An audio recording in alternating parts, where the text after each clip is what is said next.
Boa noite, eu sou a Liliane e eu vou aqui usar esse espaço para compartilhar as minhas ideias, as minhas reflexões com vocês. E aí, muita coisa é no improviso, porque se eu pensar muito, eu acabo não fazendo. E hoje eu comecei a ouvir uma cantora que ela é angolana e está fazendo muito sucesso, pelo visto, porque chegou. Eu não sou muito de acompanhar as novidades do mundo da música gospel, geralmente eu fico ouvindo quem eu já conheço. Nair Nani. Se vocês ainda não ouviram, vocês vão ouvir muito em breve. E aí, o que é legal na música da Naira é que ela é simples. É quase como se eu estivesse voltando para os idos do cântico espontâneo. O cântico dela é quase todo espontâneo. Não tô aqui para falar da Nair, tá? Mas eu já aproveito para divulgar quem é, digamos assim, gosta do simples. E eu, apesar de eu admirar uma letra trabalhada, uma letra poética, não me dou o luxo de desprezar uma música simples, que para muitos fica repetindo. Para quem critica, fique com a sua crítica. Não sei qual é o fone de ouvido que você vai usar no céu, mas fique à vontade. Então, quando eu ouvi a canção da Nair, me trouxe o simples dela que me fez refletir, é o trecho da música, que na verdade são duas músicas numa espécie de pot-pourri, que ela canta o que seria de mim sem ti. O que seria de mim sem ti? A gente vive a vida cristã, eu sou cristã desde que eu nasci. Eu nunca tive outra prática de fé. Já conheci, já tive experiências, digamos assim, com pessoas espíritas, né, lá ouvindo o testemunho delas. Eu não lembro de ter ido em nenhum lugar, não. Mas já assisti uma mesa branca, já vi coisas assim que... já vi gente tomando passe, né? E nada se compara ao Evangelho. Se você é da prática, não se ofenda, tá? E quando eu falo de não se compara, eu falo de qualquer sistema filosófico, hinduísmo, budismo, não tem. Porque em todos esses aspectos, o único que desceu na terra e viveu entre os homens e não se isolou, digamos, em algum lugar, né? Jesus, ele tirava os momentos de isolamento, mas ele se isolava e tinha comunhão. Ele não teve uma iluminação e levou aquilo para ele, acendeu e pronto, e levou para ele e deixou uma cartinha, né? Não, o que ele deixou foi exemplo. As pessoas que escreveram a Bíblia, elas tiveram suas experiências, seus testemunhos, seus erros testemunhados, isso está registrado na Bíblia. Porque a Bíblia ela não é um livro sobre certo e errado, ela é um livro pedagógico, ela é um livro sobre pessoas que erraram e aprenderam, sobre pessoas que não tinham mérito e receberam graça, sobre pessoas que tinham tudo para ser esquecidas. Na verdade, nem elas mesmas acreditavam que alguém lembraria delas. Mas quando eu estava ouvindo a música da Nair, onde ela canta, né, nesse refrão repetido, o que seria de mim sem ti?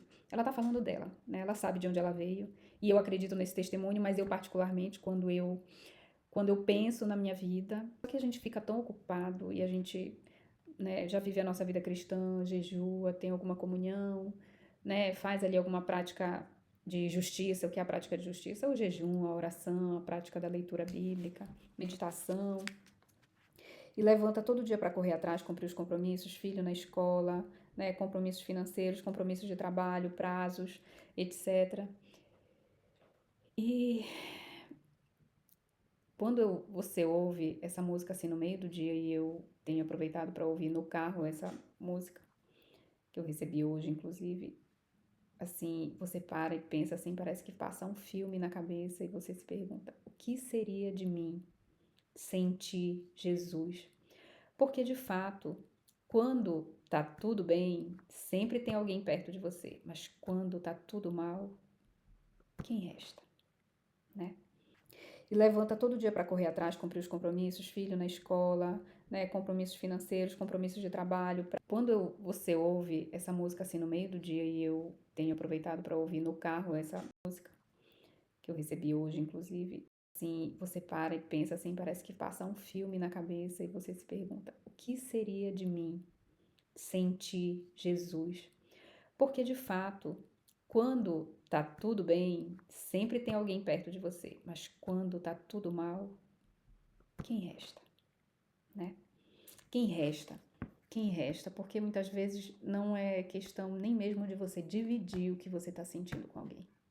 Você não tem com quem dividir. Você não tem como dividir. Às vezes o que você carrega aqui dentro nem dá para dividir. E Jesus é esse amigo, esse melhor amigo, né? Que ela levanta nessa canção. E é muito difícil você ter essa experiência sem que você precise de um amigo, porque Jesus, ele é atraído, vamos dizer assim, pela sinceridade. Quando você vê os milagres que eram realizados por Jesus, exemplo que me marca muito. Quando Jesus curou o cego com lodo. Quando ele curou o cego com lodo, durante muito tempo eu me perguntei, nossa, por quê? Assim, a gente sabe que Jesus ele tinha uma forma de pregar e de falar, e ele sempre queria confrontar, especialmente os costumes, né? Então, o que eu quero trazer aqui dessa passagem, quando Jesus fala, é porque vem sempre aquele questionamento, né? Nós passamos há pouco tempo por uma pandemia. Nessa pandemia, mais quem dizia, teve gente que aqui no Brasil, por questões políticas, disse graças a Deus, né, que veio um vírus. Teve muita gente que questionou como um Deus, como assim, como eu posso acreditar que existe um Deus que é bom se ele permite que isso tudo aconteça. Então, a resposta para isso aqui, para esse dilema pessoal que atinge muita gente, está aqui em João, na passagem de João, quando ele curou um cego de nascença. Esse cego, ele não pediu para ser curado. Ele não pediu para ser curado. Ele estava lá sentado na dele. Ele caminhava e ele viu o homem. Então, o discípulo interpela ele. Mestre, por que este homem nasceu cego? Foi por causa dos seus pecados ou por causa dos pecados de seus pais?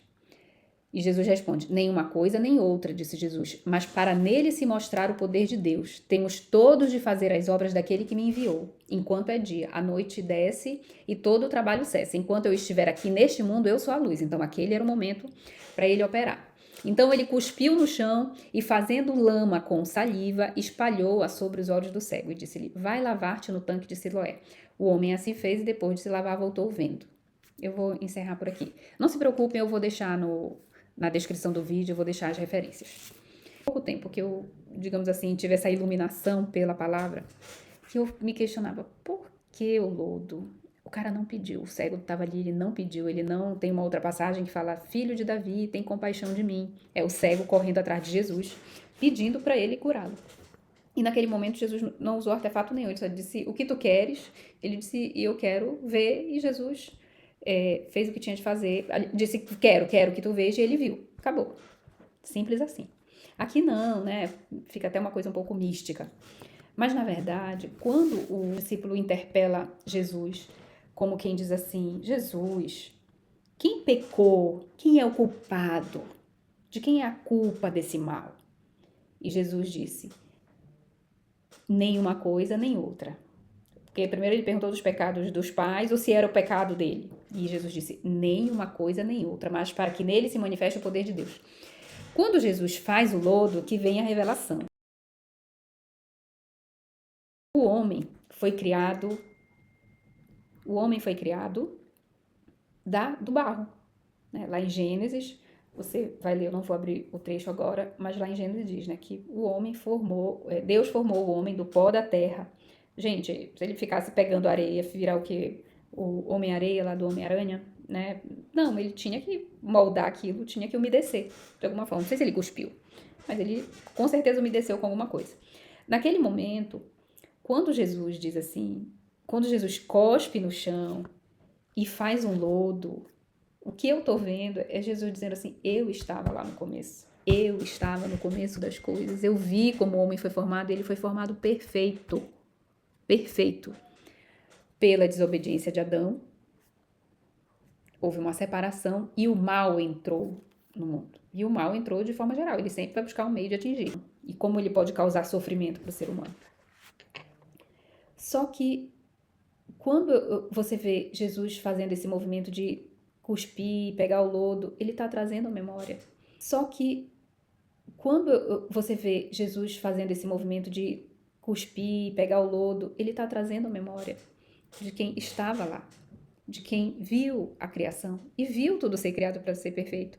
E quando ele vem à Terra, mesmo a Terra sendo habitada por homens caídos, e ele vem ali conviver com os homens, viver dores humanas, porque Jesus, né, a Bíblia relata que ele teve a presença paterna de José até os 12 anos, mas a partir dali José não é mais mencionado, ele não deve ter morrido muito tempo depois dali. Então, Jesus era o filho mais velho, ele teve que assumir responsabilidades, ele era carpinteiro, ou seja, ele teve um ofício, ele teve que trabalhar. Ele era filho do carpinteiro. Essa manifestação desse milagre, fazendo Jesus, né, mostrar que ele tem uma memória, assim como eu e você temos memória daquilo que a gente teve expectativa e muitas vezes não realizou com nosso esforço. Ele tem essa memória e ele deseja intervir nisso, naquilo que deu errado, né? Ele tem essa intenção de manifestar naquilo que deu errado. Então, por isso que ele diz, nem uma coisa nem outra, mas para que nele se mostre o poder de Deus, porque quando Jesus criou, ele estava lá e ali ele deu um testemunho de que o homem foi criado perfeito. O homem, a obra dele foi completa. No 7º dia, Deus descansou, viu Deus que era bom, tudo estava perfeito. Então, não tinha por que Deus interferir, né? Ou fazer, não, mas eu tenho que deixar o plano B aqui, porque se algo der errado, não, ele criou e estava perfeito. Escolhas, decisões, os caminhos que o homem percorreu levaram ele para o lugar onde a humanidade está hoje. E o que eu quero deixar aqui de testemunho é que nós, seres humanos, nós esquecemos. Nós temos esse mau hábito de esquecer. E eu não quero esquecer. Hoje eu quero te convidar a lembrar de onde Deus te tirou. Para que isso faça você lembrar a tua primeira dedicação, ao tempo de oração, ao tempo de vida. E para você, de repente, que está passando uma dificuldade hoje, agora, nesse momento, um desafio, né? Você está diante de um desafio e não tem sido fácil, tem sido difícil, tem sido duro, tem sido doloroso passar por esse momento. Mas eu te convido a fazer esse exercício. Faz esse exercício de trazer à memória como Jesus fez naquele momento, ao invés de ficar buscando o culpado, ao invés de apontar o dedo. Faz esse exercício de lembrar de onde você já esteve, de milagres que você já viveu, de intervenções que você já viveu, da alegria de você receber Jesus na sua vida, ou se você não teve essa experiência, mas de repente você questiona, né, se isso é balela, se isso é só uma forma de dominação humana, você pode falar isso de homens, mas de Cristo, que era o próprio Deus encarnado, você não tem esse direito, porque nem placa de igreja ele abriu, tá? Então, se você quiser falar dele, abra a Bíblia e leia sobre ele, porque essa Bíblia que você acha que é coisa de homens era uma Bíblia que ele meditava. Ele lia a Bíblia. Tanto que ele menciona, quando você lê os evangelhos, você vai ver lá, porque os profetas disseram assim, assim, assim. Porque ele lia os profetas. Né? Ele não falaria daquilo que ele mesmo não tivesse lido. Então, faça esse exercício de lembrar de onde você já saiu. Trazendo a memória, fazer como Jesus, fazer aquele exercício e ao invés de buscar um culpado, você olhar para essa circunstância e nessa circunstância você entender que é para manifestar a glória de Deus. Manifestar a glória de Deus. E com essa mentalidade, com a mentalidade de quem é luz, de quem, pela luz de Cristo, você vai iluminar essa situação de escuridão, que a luz de Cristo manifeste em você, em qualquer que seja a circunstância que você está passando. E você vai manifestar a glória de Deus.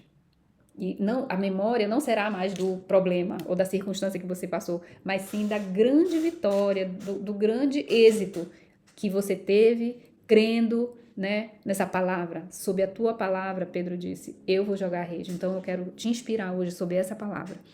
Que você não olhe o problema como uma maldição lançada, como algo sem propósito.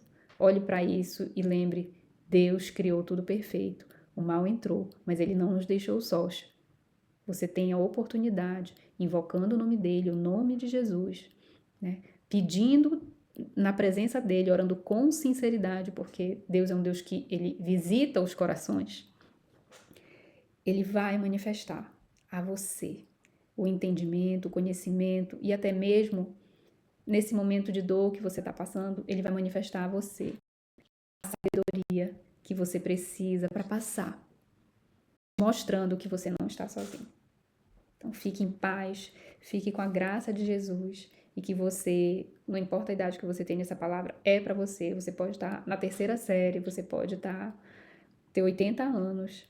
Essa palavra vai alimentar o teu espírito e vai te lembrar que Deus te criou e te criou perfeito e que hoje você é portador, a sua fé e a palavra dele são a luz que vão fazer você iluminar qualquer situação de escuridão. Porque até o mal, que é o escuro, ele é uma oportunidade para manifestar a luz de Deus.